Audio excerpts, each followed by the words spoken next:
Hey, this is Brett the Hitman Hart, and I got a very special shout out for my longtime fan, Guersan. You are the best there is, the best there was, and the best there ever will be. The following announcement has been paid for by the New World Order.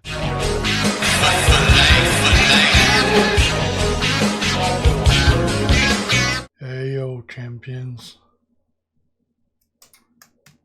It's time for Scott Hall's preview. This is Scott Hall Outsider, the NWO version. It is the character you can get from the current event vault. We're going to have 3 different specs with different trainers. This is probably the most common ones for you guys that don't have Nash or Sarge. Like, I don't have either.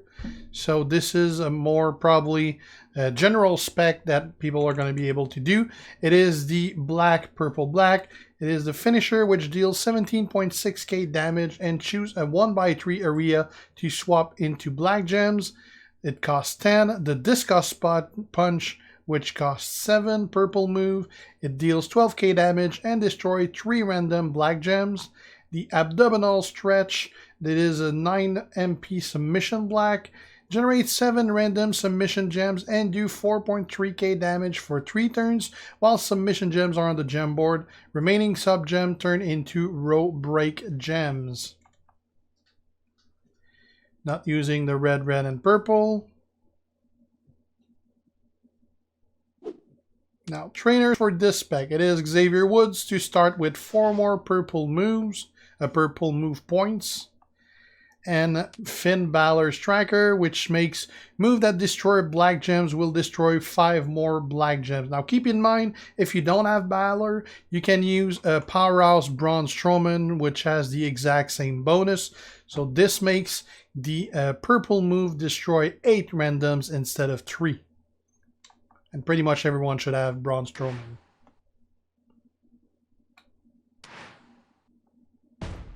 Right, this is going to be against Randy Orton. 4-star bronze.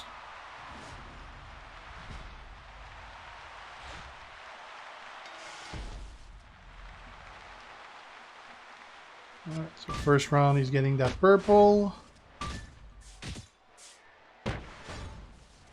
Now I'm going to be using that purple to do 12k damage and destroy 8 blacks to fill up those black moves.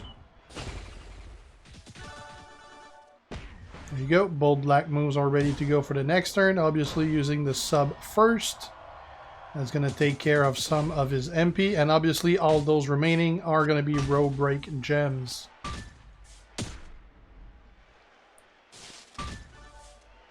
Now I'm going to be able to use the finisher, which is going to make him choose a 1x3 area to swap into black. You're usually going to want to either link it to some other black to do a big move or break those row. In this case, he went for the black. Wasn't really 2 row breaks close to each other.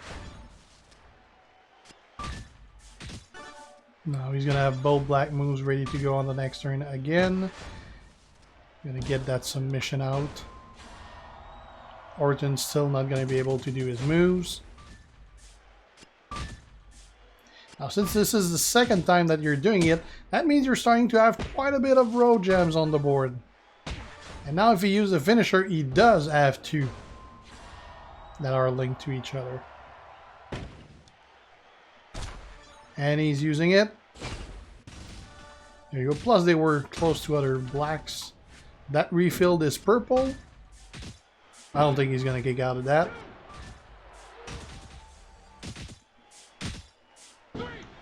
And he did not. And had he kick out of it, his purple move was ready to break a bunch of black, which would have filled both his black, and he was ready to go again. So, alright, so that's it for the common spec number 1. Now let's see for another spec. Hey, yo! Alright, for a minute there I thought we lost the...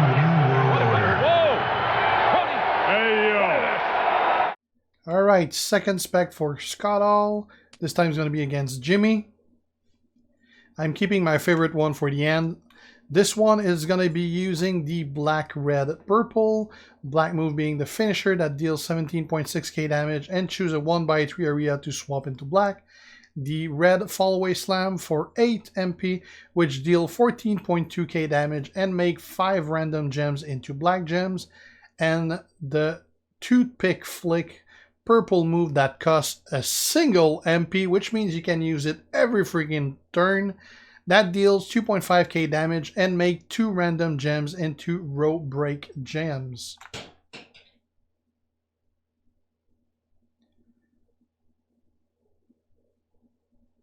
All right, trainers for that, using Sting to have red start with 4 more MP. And Kevin Nash, who is a double trainer, move that generate row break will create 1 more row break, which means the toothpick will create 3 instead of 2. And move that generate black gems will create 2 more black gem. So the fall away slam actually makes 7 instead of 5. Not using any coach.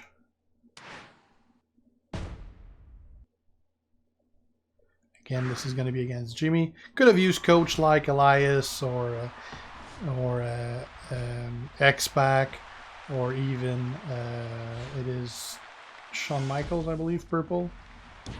But purple would have been useless since it costs 1. So X-Pac or Elias would have been 1. So now he created 3 of those, which he could broke 1 right away. Now he's going to have obviously the purple because it only costs 1, but the red is going to be ready to go as well. Going to be creating another batch of those.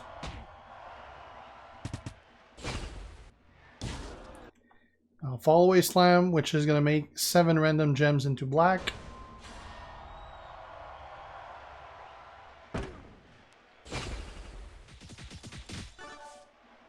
That filled up the finisher.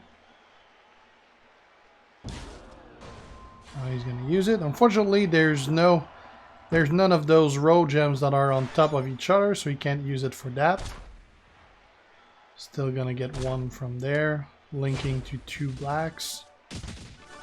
That broke the one on the bottom as well. He might not kick out of that. That was close, but he did not. So that was a pretty quick match.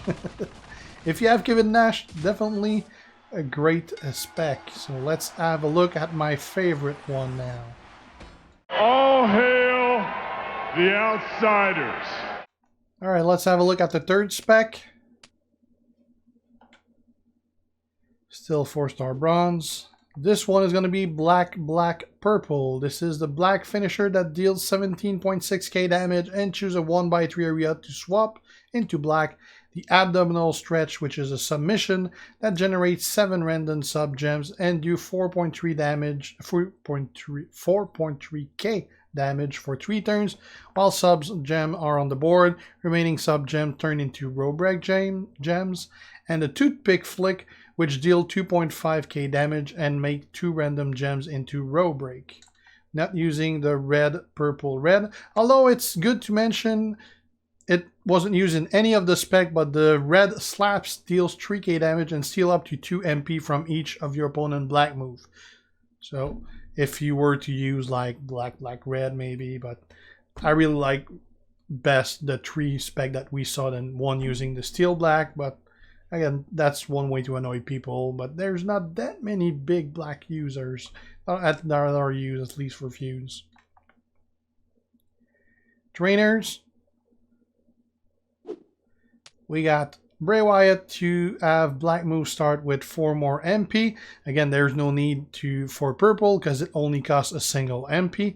And Sarge, which makes it that your row break move are going to create 2 more row break. Now, if you don't have Sarge, if you do have Kevin Nash instead, Nash is a double trainer and he does add 1 row break, as you saw on the previous spec. So let's say you do manage to pull Nash and you don't have Sarge, at least you can still have that purple move make 3 random gems instead of 4. But obviously, in this case, Sarge is better because he makes it 4.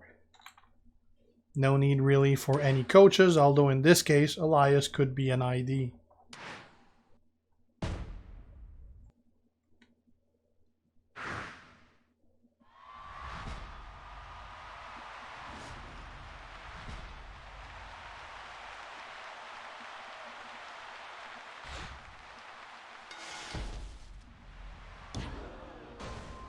creating those 4 row breaks.